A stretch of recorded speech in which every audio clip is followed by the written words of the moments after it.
This is the J Pitt Show. U.S. hikes Canadian lumber duties, which I guess they're using for a new name for tariffs on broke agent media, but to 34.45%.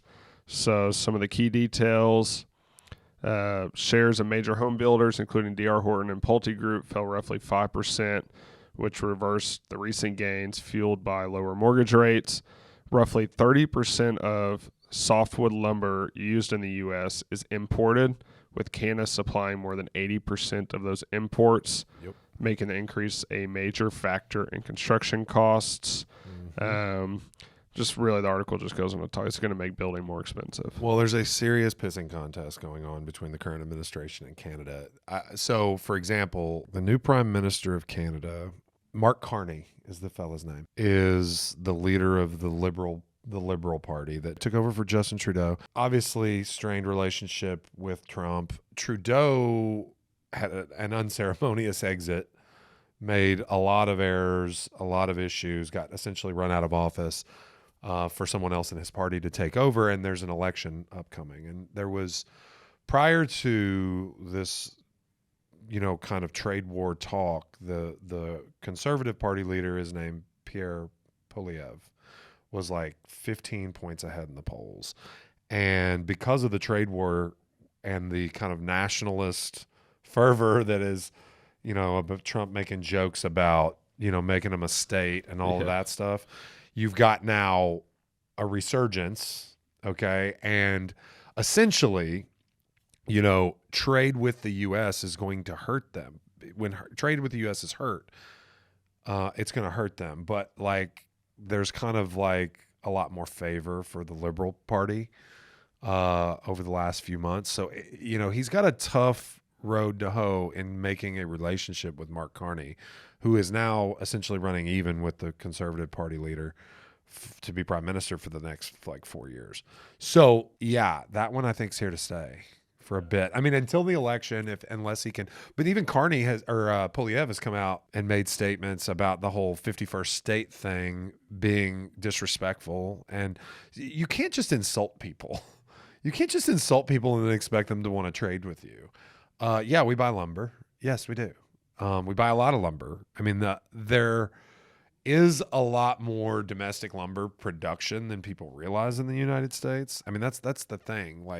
We have a lot more oil than people think too, and we don't make the most efficient use of our own resources here. I don't know why it has become customary to import things that we have, but it has. And, the supply chains are not set up to deliver the type of lumber that is needed, that is produced in the United States. So, yeah, there's going to be a very minimum short-term pain on prices. One thing that could do is help us sell a lot more existing real estate, but, I mean, there's only so much supply. So from the same article, the National Association of Home Builders, according to its March 2025 Housing Market Index report, warns that tariffs on other key materials along with lumber could boost the average cost of building a home by $9,200, keeping home prices elevated nationwide. Yeah. One I guess I haven't checked it today. I saw lumber futures were down last week. Yeah. Pretty significant.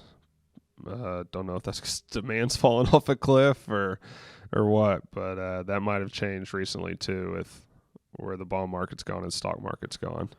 Yeah, the only thing that I will say that is a welcomed reprieve, if you followed oil prices. It's under $50. It was under right? It was under 60 a barrel 2 days ago. I think it might have hit under 50. I mean, if it's under 50, I mean it's like the lowest price in a long time.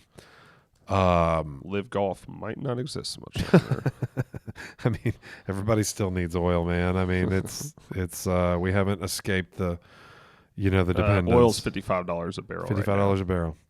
So crude oil futures 57.03. I don't know. It could be a different index. This is crazy. So I just went to Twitter and I searched barrel of oil costs, and it's just doing the two top tweets. So 59 minutes ago, this tweet: oil's $55 a barrel. The next one is from June 11th, 2022. oil was $121 a I know. barrel. So the cost of the price of oil affects the cost of anything. Anything, petroleum. There's a ton of petroleum-based products in housing. There anything from PVC pipe to shingles. Fiberglass shingles have petroleum. They are petroleum-based. So anyway, I don't know that that'll be enough to offset the cost of lumber. I mean, lumber package is like outside of concrete, probably your single greatest expense in building a new build. Mm-hmm. There's going to be some pain attached. But what's new? Creating inventory has been the hardest damn thing, right, for real estate for the last decade. Like, why would it be easy? Like, why? I mean, it's just, the hits keep coming, right? And what that's going to do? That's going to drive prices of existing real estate higher.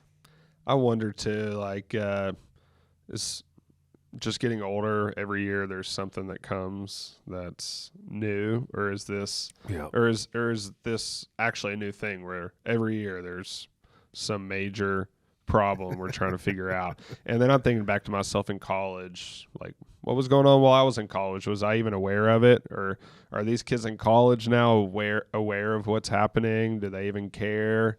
Which I have no blame on them if they don't, or no, it's probably better if they don't know what's happening. Honestly, I think ignoring the media in a lot of ways is very, very positive, because the media has, right, left, and center, has become a blame game, an outrage engine. I mean, that's literally what it seems to exist for. So when I was in college, right, I became aware. I had a professor that taught a communications course that was very big on, and Jen was a communication major, and I had a minor.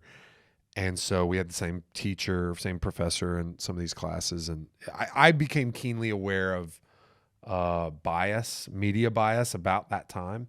It's kind of like, a typical college, essay, talk about, bias in the media, right?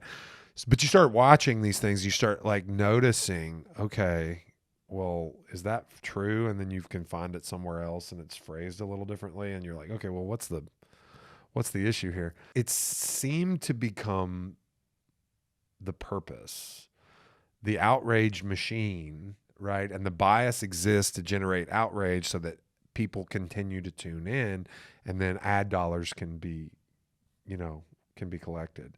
It seems just really unfortunate. So yeah, I mean, I think you could certainly make a case for a college kid with a young, impressionable mind being better off ignoring the media, not hearing these stories. I remember the big story from when I was in college was the Bush-Gore election, right? And how it was, essentially the Supreme Court had to step in and say, stop counting ballots, because you've counted these Florida ballots like 92 times and hanging chads and implying and inferring intent from how much a piece of paper was actually punched. A piece of perforated paper was punched. Like, it was partially punched. It was 42% punched. It was 21% punched. Like, come on. Like, we're not going to solve this problem. Yeah. Like, essentially that's what happened. But it was like the end of democracy. That's the one I remember it. Yeah. The end of democracy, because the Supreme Court had to step in and say, you guys, you're not going to solve this problem. I had an econ class at Bellarmine, and I'd say 90% of it we just went over tariffs, and that would be a hell of a class right now if you're in college. Because it is. I mean, the criticism of tariffs is valid. I mean, it's a tax. Yeah, it is a tax. It is a tax on American consumers.